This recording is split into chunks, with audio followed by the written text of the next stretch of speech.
പ്രിയ കൂട്ടുകാരെ, ഈ വാഹനം കൊമാക്കി ബ്രാൻഡിൽ വരുന്നൊരു വാഹനമാണ്. കഴിഞ്ഞ ദിവസം കസ്റ്റമർ ഞങ്ങളെ വിളിച്ച് ചോദിച്ചു, ഇങ്ങനെ ഞങ്ങളുടെ വാഹനം ഓടാതിരിക്കുന്നു, അത് ശരിയാക്കാൻ പറ്റാമോ എന്ന് ചോദിച്ചു. ഞാൻ പറഞ്ഞു കൊണ്ടുവരാൻ പറഞ്ഞു. അങ്ങനെ അവരൊരു പിക്കപ്പ് പിടിച്ചു. വാഹനം ഞങ്ങളെ വർക്ക്ഷോപ്പിൽ കൊണ്ടുവന്നിരിക്കുകയാണ്. ഈ വാഹനം ഞങ്ങൾ നോക്കുമ്പോഴത്തേക്ക് വാഹനം ഓണാകുന്നുണ്ട്, പക്ഷേ എൻ്റെ മോട്ടറൊന്നും കറങ്ങുന്നില്ല. ഇങ്ങനെ ഒത്തിരി പ്രോബ്ലങ്ങളുണ്ടായിരുന്നു. ഞങ്ങളത് ചെക്ക് ചെയ്തപ്പോഴത്തേക്ക് മോട്ടറൊക്കെ കൊള്ളാമായിരുന്നു, പക്ഷേ അതിൻ്റെ കൺട്രോൾ അടിച്ചു പോയിട്ടുണ്ടായിരുന്നു പറഞ്ഞായിരുന്നു.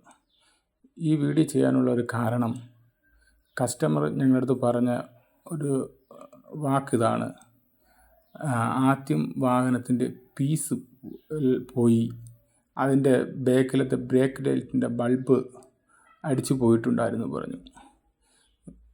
എനിക്ക് കസ്റ്റമറോട് പറയാനുള്ളത്, നിങ്ങളുടെ വാഹനത്തിൽ ഇങ്ങനെ ഒരു ചെറിയൊരു കംപ്ലൈൻറ്റ് വരുമ്പോൾ സ്വന്തമായി നിങ്ങളത് പരിഹരിക്കാൻ നിൽക്കരുത്. ഏതെങ്കിലും ഇലക്ട്രിക് സ്കൂട്ടിയുമായി ബന്ധപ്പെട്ട ഒരു ടെക്നീഷ്യനെ നിങ്ങൾ സമീപിക്കുക.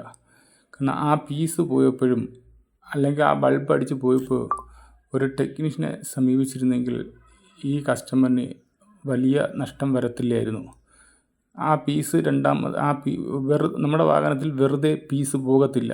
വാഹനത്തിൻ്റെ പീസ് അടിച്ച് പോകുന്നുണ്ടെങ്കിൽ അല്ലെങ്കിൽ ബൾബുകൾ അടിച്ച് പോകുന്നുണ്ടെങ്കിൽ അതിൻ്റെ പുറകിൽ എന്തെങ്കിലും ഒരു റീസൺ ഉണ്ടാവും. ആ കാരണം കണ്ടെത്തിയ ശേഷമാണ് നമ്മൾ ആ ബൾബ് മാറുകയും ആ പുതിയ പീസ് മേടിച്ചിടുവാനും. ഞങ്ങൾ നോക്കുന്ന സമയത്ത് ഇതിനകത്തുള്ള പോസിറ്റീവ് നെഗറ്റീവ് വയറൊക്കെ ഹീറ്റായി അത് ഒട്ടിച്ചേർന്നിരിക്കുകയും അതായത് വയറിംഗ് കിറ്റിലൊക്കെ ഷോർട്ട് ഉണ്ടായിരുന്നു. ആ ഷോർട്ടൊക്കെ മാറ്റി നോക്കിയപ്പോഴാണ് വീണ്ടും അടുത്തൊരു പ്രോബ്ലം കാണുന്നത്. ഇതിൻ്റെ കൺട്രോൾ മൊത്തമായി അത് അടിച്ചു പോയിട്ടുണ്ടായിരുന്നു. ഇപ്പോൾ അതിൻ്റെ കൺട്രോൾ മാറ്റിയിട്ടുണ്ട്, അതിൻ്റെ LCB മാറ്റിയിട്ടുണ്ട്, പിന്നെ ത്രോട്ടൽ മാറ്റിയിട്ടുണ്ട്. ഈ 3 പാർട്ട് മാറ്റും തന്നെ ഈ കസ്റ്റമറിന് നല്ലൊരു എമൗണ്ട് നഷ്ടമായിട്ടുണ്ട്. ഇത് ചെറിയൊരു പ്രോബ്ലം സ്വന്തമായിട്ട് പരിഹരിച്ചത് കൊണ്ടാണ് ഇങ്ങനെ വരാൻ കാരണം.